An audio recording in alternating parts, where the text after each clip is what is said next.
since we sat here in this Sunday school class. And for us, we went to New York, so this is almost like different. I mean, really different.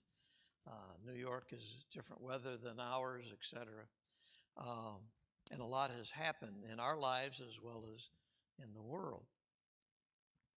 I guess all of you know, I'm sure, about the shooting at the school. I'm going to make a couple comments because one of the news things that I was looking through, the title was, "Where Was God in the School Shooting?" And I thought, the schools wanted God out of the schools. So why would he be there to stop this thing?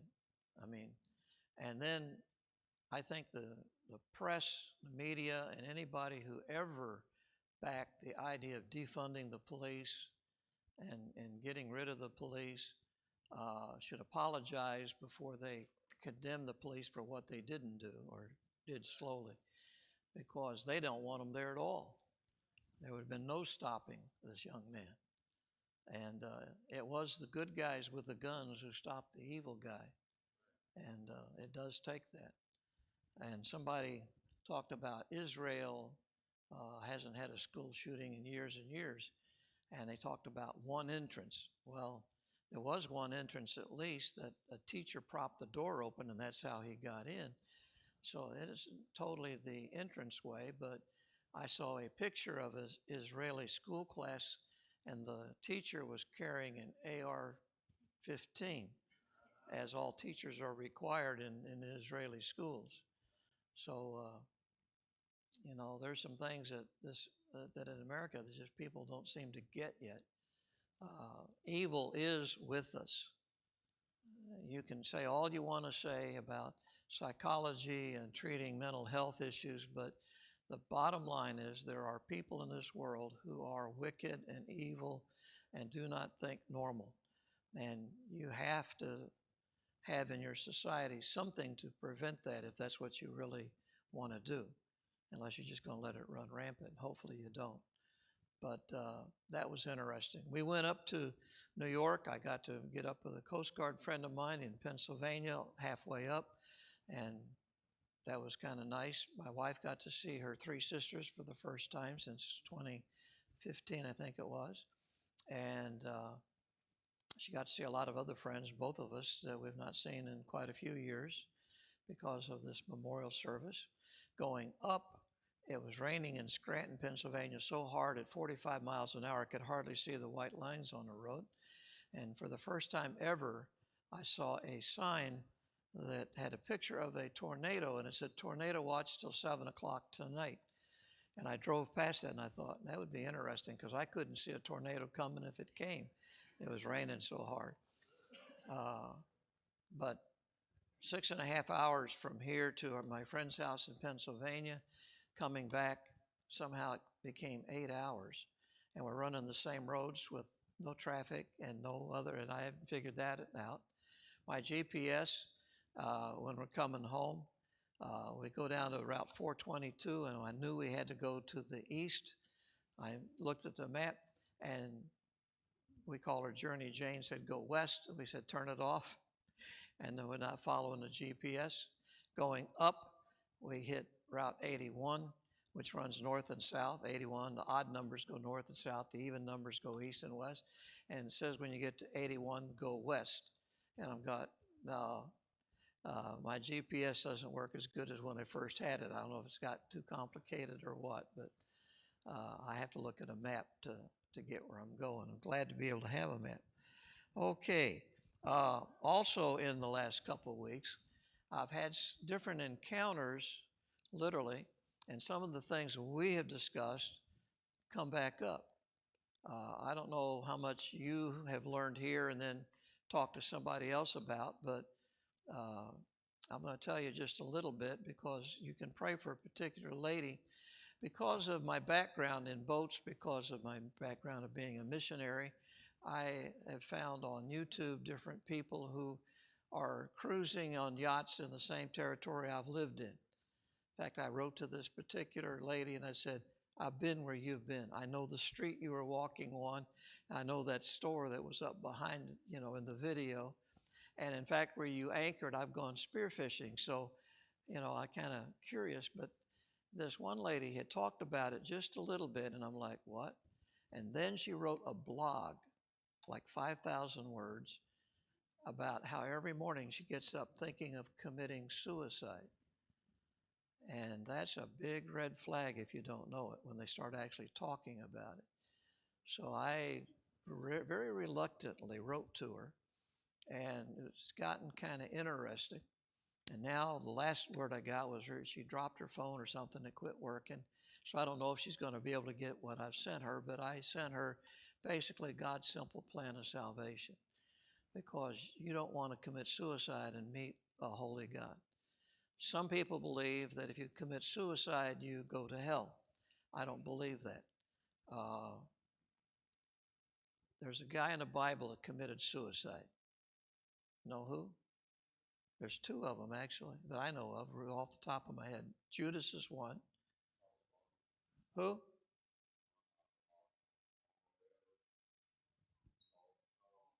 Saul, King Saul.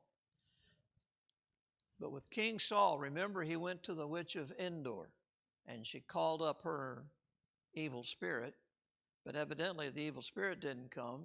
Samuel came. And Samuel said to him, tomorrow you'll be with me. That's not Saul's going to commit suicide and go to the lake of fire or whatever. He's going to go where Samuel is, which is a good place. Saul's life was messed up, that's for sure. And he did die, and his life was shortened because of the way he lived, but I don't believe he went to a bad place. So with all of that, I got to turn this thing on. Okay, there's your diagram. I'm hoping that, I can't hardly read it. Maybe you can read it better. Yeah. I hope by now you've got a good idea of how to fill in the blanks. Oh, and in the meanwhile, I read a guy's news article in a news column where Tim LaHaye was wrong, that we are post-millennialists now. And he goes on, and I'm like, no, that doesn't mean that we're post-millennialists. He thinks that the church is going to go through the tribulation. He might be post-tribulation, but he's still pre-millennial. It's one of those differences, but I'm reading it and I'm like, this is some stuff we've discussed here. And I don't know if you saw it or not, so I'm just telling you, he was wrong in that. I want to look at the two judgment seats. I want to back up.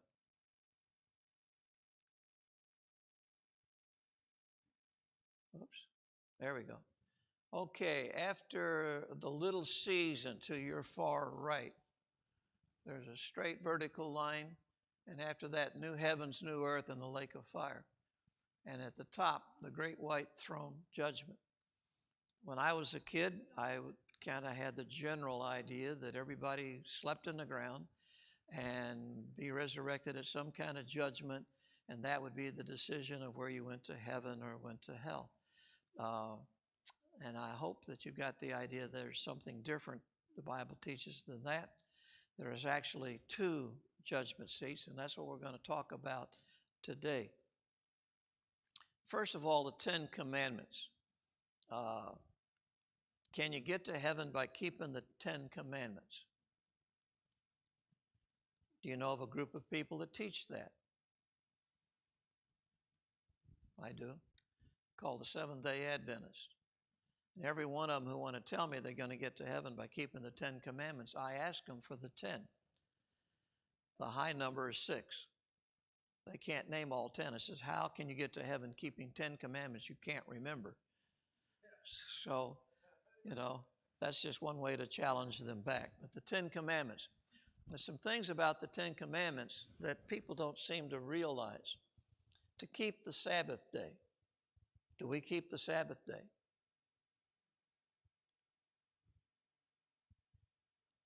Come on now. No. What day do we meet on? Actually, the first day of the week. Okay, the Sabbath day is what day of the week? Saturday. And Saturday hasn't changed. Saturday's still Saturday in the week.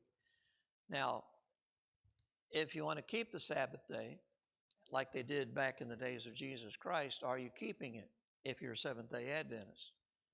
And the answer to that is no. One king took out 14 days out of our calendar. Another king took out a week. And so our calendar does not jibe with what they had back then. Plus the fact that it was a Jewish calendar. Do you know the difference between a Jewish calendar and our calendar? They start on the 1st and they only go to 28 because that's 4 weeks. And so what do you do with the extra days? For us, every 4 years we have a leap year.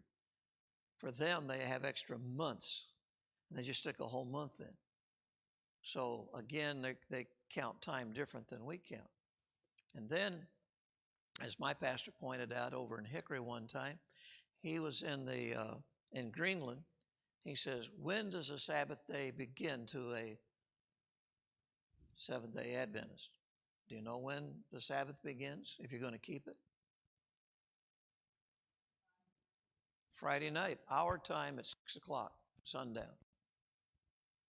Because that's how the Jews counted time. So they keep time like the rest of us the rest of the week, but suddenly on Friday night, my basketball players couldn't play Friday night basketball because that would violate their Sabbath. Somehow they couldn't do Saturday night because that's Sabbath day, but I'm like, fellas, according to your teaching, by 7 o'clock or 6 o'clock, your day Sabbath has ended, and we're playing basketball at 7, so excuse me, I expect you to be at the game. Okay?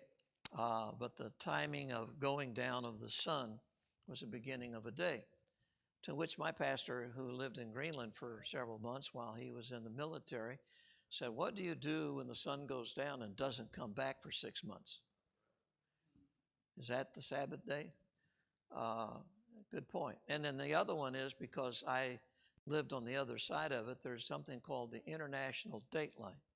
If you lived in Samoa, as a tourist, you could actually find a place where the International Dateline goes so, and you could have 1 foot here and 1 foot there and straddle it. And if you pick up 1 foot, it's Sunday, and if you pick up the other foot, it's Saturday, and the sun is still straight overhead. So which day is it?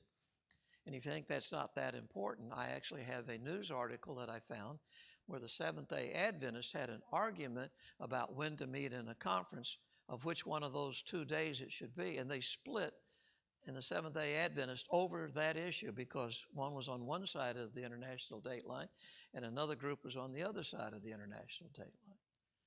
Now, if you really kept the Sabbath day, do you know what you do to keep it? Besides go to church? But wait, as soon as you come to church, how did you get here this morning? Did you start the fire in your engine when you turned on that key? Did you know that keeping a fire on the Sabbath day is not to be done? And they didn't worship like we did. They didn't go to the temple on Sabbath day.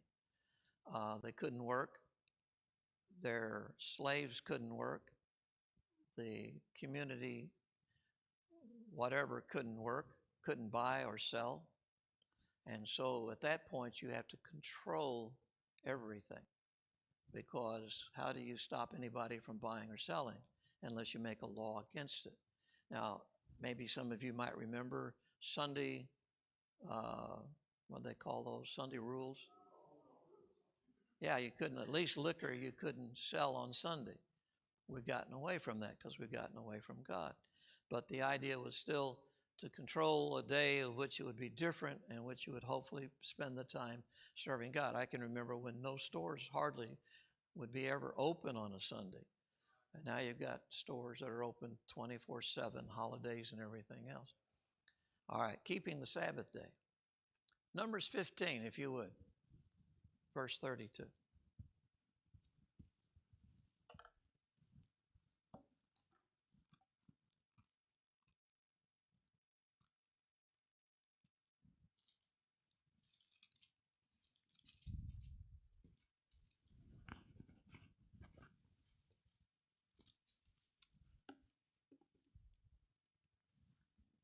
Numbers 15:32. And while the children of Israel were in the wilderness, they found a man that gathered sticks upon the Sabbath day. And they that found him gathering sticks brought him unto Moses and Aaron and unto all the congregation. And they put him in ward, put him in jail, because it was not declared what should be done to him. The Lord said unto Moses, the man shall be utterly put to death. All the congregation shall stone him with stones without the camp. And all the congregation brought him without the camp and stoned him with stones, and he died as the Lord commanded Moses. There's a 10 commandment that carried a death penalty. And it carried it to the extent of he's picking up sticks. Number one, that's work. But number two, that's intent, motive. What are you going to do with the sticks? Make a fire.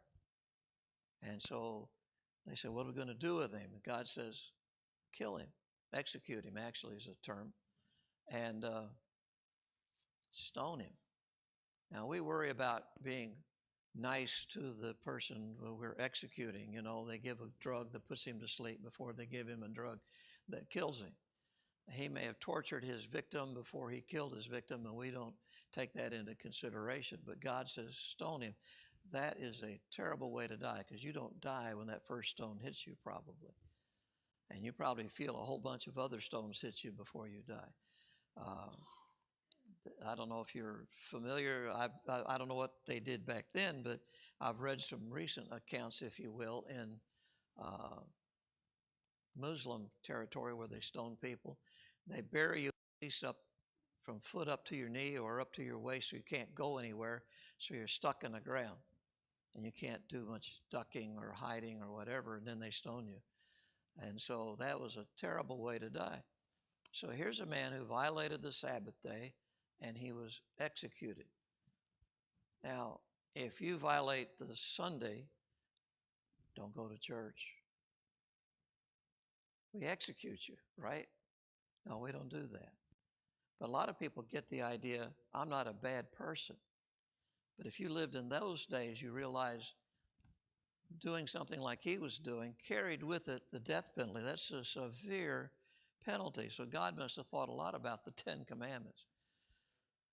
You've heard, don't take the name of the Lord in vain. Now, I don't know about who and what, but I know I've heard it in America a lot, OMG. And people say it without even thinking about it. And people have actually said it, and I said, what'd you just say? And they're not even aware what they did. All right? Leviticus 24:16. He that blasphemeth the name of the Lord, he shall surely be put to death. And all the congregation shall certainly stone him, as well as a stranger, as he that is born in the land. When he blasphemeth the name of the Lord, shall be put to death. There's another one of the 10 commandments that carries with it a death penalty.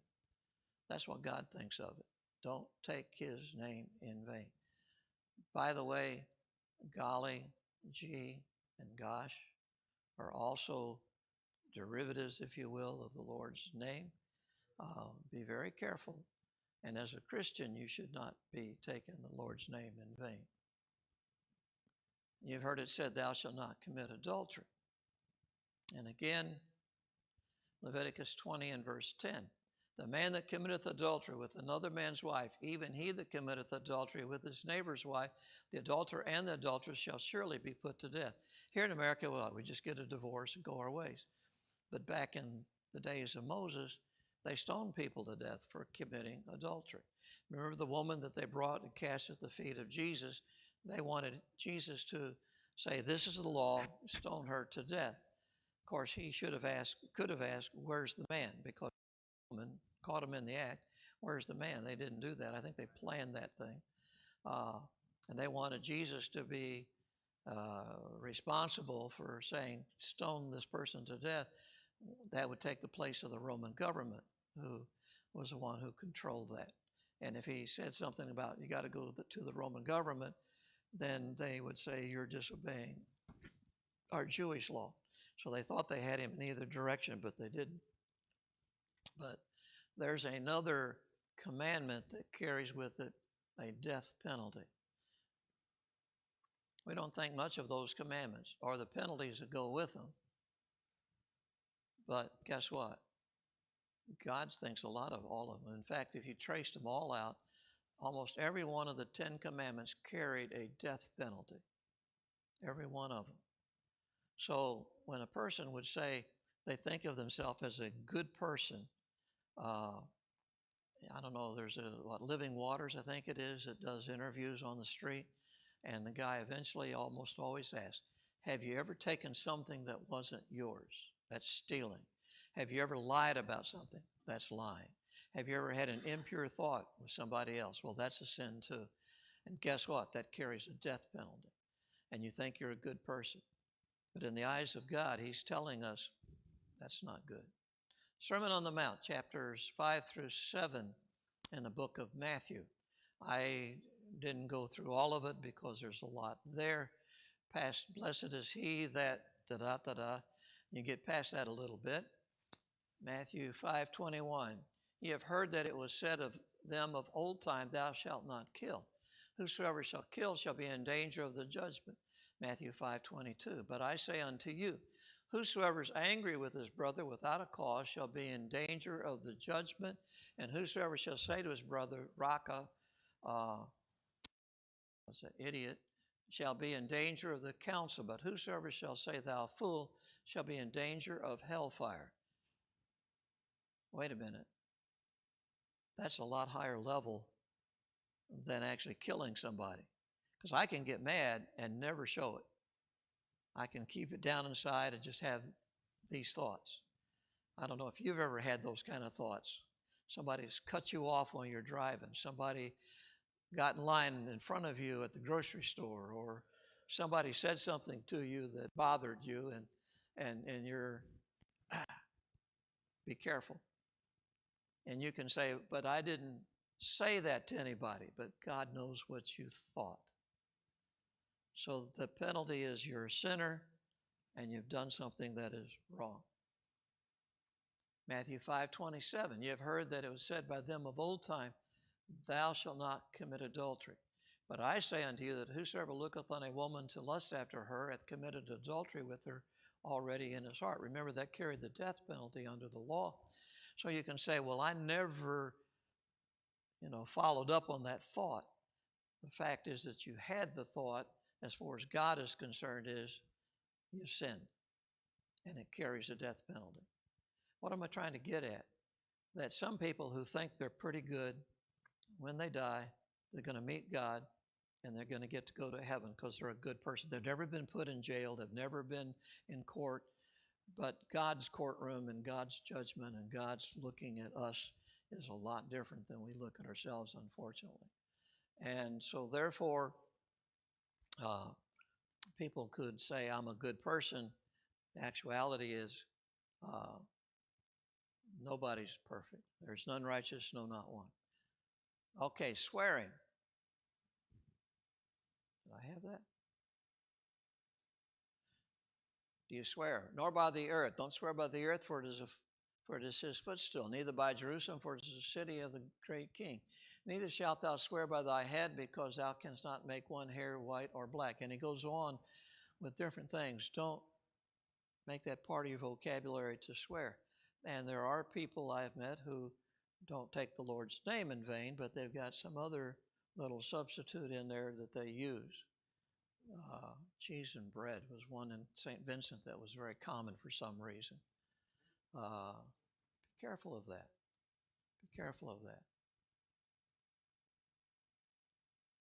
Oh, it does away with gosh and gee and darn. Yeah. It does away with OMG. Mm-hmm. Okay, so if you kill someone and you bury the body and nobody connects you to the person who's disappeared. But finally, 30 years later, they find the body, they find evidence. I'll guarantee you, in our justice system, they will come and get you, and you will go to court, and you can be found guilty of murder. So you think that God can't do the same thing?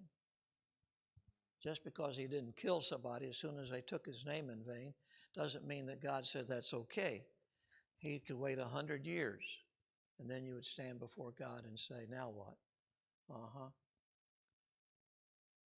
I don't think it's a good idea to think that your good outweighs your bad. I didn't do it, but I thought about it. I one time had a scale. I just got a nice little focal point in the middle, and I had a long arm and a little basket at both ends. And I said, imagine your good outweighing your bad. I said, let's assume for a minute you just finally went to church one time and you really dug deep and you put $10 in the offering plate, and I had a bunch of pennies and I dropped them in. It's heavy on this side. I said, but the fact is you smoke cigarettes. And I don't know, back then it was $1 a pack, and now it's, I don't know, $3 or $4 a pack. And if you smoke a pack a day in 1 week, guess what? It's more than $10. So suddenly it's like this. Oh, by the way, you also drink. So we had more money. And by the way, you've done this wrong and that wrong. And there's no way that your good will ever outweigh your bad if you're really thinking along those lines. When you meet a holy God, He's going to put it in some kind of a scale because we fall so short. Set of scales. All right, so if you're not saved and you go to the great white throne judgment, remember what was the one criterion that you had to have in order to not get into the lake of fire? Revelation 20, there was one criterion that you had to have in order to not get into the lake of fire. Your name had to be written in the Lamb's book of life. And your name only gets there when you accept Jesus Christ as your Lord and Savior. The judgment that seems to be given there for works, the books that are open, that talks about in Revelation 20, I think is the degree of punishment.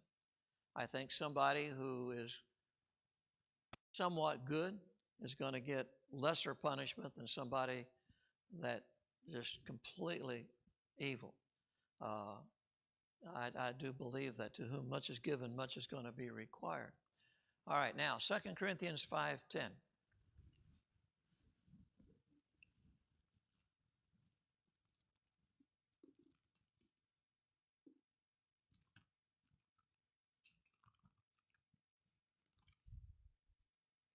Because I want you to look, because I want to show something to you.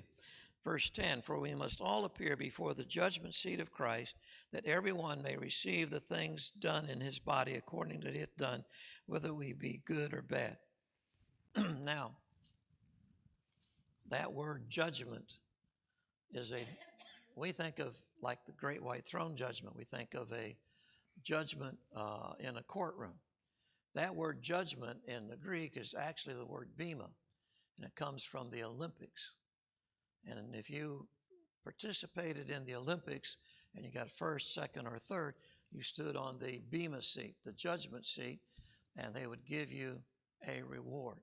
So this is not the great white throne judgment. This is a different terminology. And it seems to be that it's a good race, if you will, and those who did really well at it will get rewards. I think of it this way, that the Apostle Paul, who was beaten, stoned, and shipwrecked, and suffered many things serving the Lord, will get more of a reward than somebody who's, quote, a Christian, and I won't say, quote, is a Christian, but only comes weddings, funerals, Easter, and Christmas, and that's about it. They won't get as much as the Apostle Paul would. And again, there are things that we should be doing as Christians that if we don't do them, I think we can lose a reward.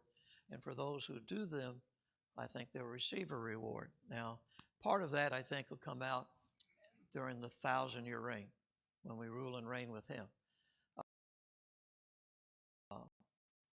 Say Bob Jones the first, I think it was, used to say he'd like to be mayor of Greenville, South Carolina. You know, that would be his reward. Because there's going to be rulers over the different places in the kingdom of God during the 1,000-year reign. And this gives the idea that, yes, there will be rewards given to Christians who do good things. One of the things I remember as, well, I was probably, 15 or 16, I was in a school that had 450 people in my senior class.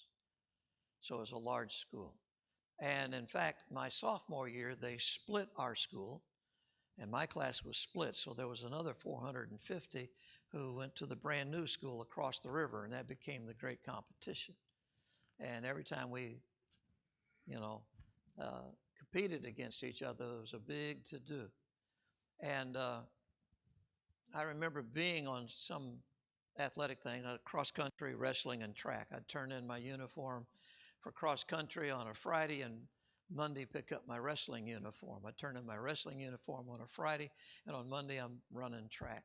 So those were my three sports. And they had this awards banquet, and I'd never been to an awards banquet, and I thought I would go. They had a guy come that was a quarterback for one of the New York football teams. His father was a preacher. He definitely knew how to speak, and it was great. The food was just great. And I remember going in this room full of people, and this speaker was destined to give us a challenge. And I'm sitting there eating this really delicious meal, and they had two tables about as long as this pew with trophies on top and trophies in between the two tables as tall as I am. Most valuable player defense, most valuable player offense in football, most valuable basketball player, most valuable whatever. We had all kinds of sports. We had cross country, we had football. In the winter, we had wrestling and swimming and basketball and gymnastics. In the summer, we had tennis, track, baseball. So you had all these different sports. All of these trophies were there. And I can remember what it was like to sit there, and they listened, they started talking about who gets a trophy. First of all, you had to be on a team. And if you were on a team, I went to Elgin, Illinois, Elgin High School. So you got a big letter E, which if you were really smart, you got a school jacket with the colors on the arm of the school and the colors, you know, the two types of colors. And you put that big E on the jacket, and you'd walk down the hallway, and these girls would be going, oh, yeah. I mean, you know. And so I was on a team, so I would get an E. But if you're on a football team and you played enough minutes or whatever, you got a little football and you could stick on there. If you're on a track team, cross-country team, you get a little shoe to put on there. If you were basketball, you got a little round basketball. So again, you know, you could walk the hallways with this jacket on, and all these girls would know, yeah, he's not just on the team, he's one of the people. You had to score so many points in basketball, you had to place and score so many points when you were running on a track team. You didn't get these trophies without really participating. And like I said, with 450 seniors, if you're on the varsity team, you still had the juniors. Just to be on the team, you had to be good. I think they told me that when the basketball tryouts, and I already had played basketball in junior high, so when I came up to high school, I knew that ain't going to work. They cut 60 people off of the team, off of the tryouts, before they come up with their 12 people for the team. And I knew I wasn't going to be making that cut, so I picked a different sport. Now, I had a friend of mine who was 6'6", and on his junior year, he tried out for the team and got cut. And that upset him so bad. He practiced, and so the next year, not only did he make the team, he made Illinois All-State basketball player. And he went to West Point when I went to the Coast Guard Academy. I found that kind of interesting. But at any rate, I'm at this awards banquet, and they start giving out this award and that award. They gave the E's out. They gave the shoes out. They gave the basketball and the football. And then they started giving these trophies for most valuable player, for the person scoring the most points in a game or something, whatever. And they just kept getting, and I'm sitting there. Yeah, And they finally gave out everything. And I'm still sitting there. I got 0 and nothing. Now, let me tell you something. When I got done, I said, this is not going to happen again. I am going to get better. I'm on the team, but I've got to score more points or run faster or something. That became my goal. Well, let me tell you something. At the Bema Seat of Christ, if you get nothing because you've done nothing now, you don't get a second chance. You're not going to get to come back and say, well, I should have done this, I should have done that. Right now, today, you need to learn to live for Christ, no matter what anybody else does. You need to say, I don't know about 450 other people, but I know what Christ has made available to me, and I need to take advantage of it, and I need to serve Him as best I can. And I challenge you to do that, because you're not going to get another opportunity, and you will be given a reward for what you do. And like I said, I think of somebody like the Apostle Paul, who suffered many things because he served the Lord, will get more of a reward than somebody else who just kind of came once in a while. I think I'm going to be done early. Bema, the Greek word for the Olympics, first, second, and third place positions. You might want to stick in your Bible under judgment, put a little note on the side, Bema, to remind yourself that is a Olympic term. That's not the idea of a court judgment seat. That's for actually being in the race and doing something. It's just a different kind of judgment seat. It's not the same as that great white throne judgment. Satisfied with just salvation. You can say, I'm saved. I know I'm going to heaven. Yeah, but what are you doing for the Lord? And part of the response could be this way. So you're saved, but out of love for the Savior who saved you, what have you done for Him? He died for you. So sometimes you just have to say, I need to make the sacrifice, if you will, the time, the effort, whatever, to serve Him.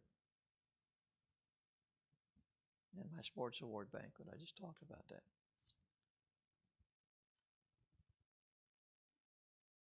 And you don't get another chance. 2 judgment seats. Which one will you be at?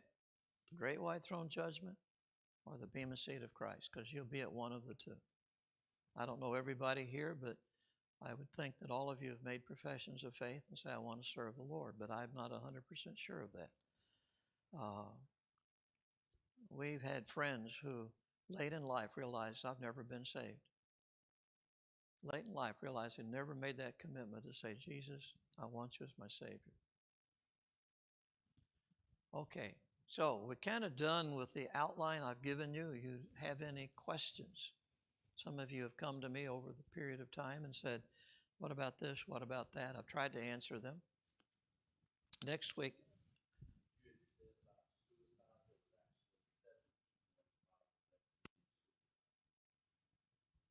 What about suicide? What? I said meant 2. Did I mention 7? I didn't say 7. Oh, you said there's 7. Oh, okay.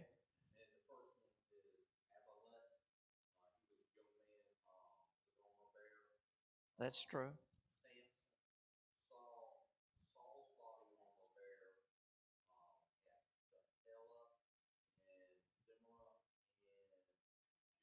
Very good.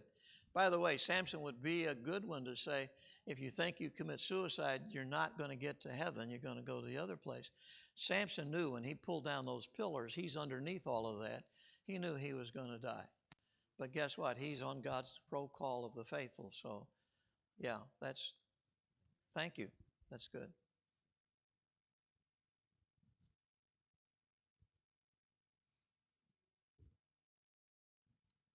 And okay, next week, I'm probably going to be starting a book that Pastor wants me to use, and it's going to be made available to you. We'll go through it maybe in a little bit different format than we've been doing this, but it'll have a start point, it'll have an end point.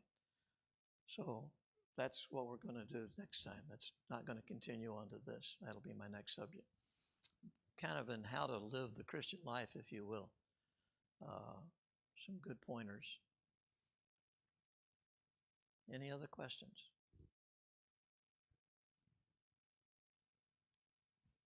We're going to quit early. Wow. I got 20. All right.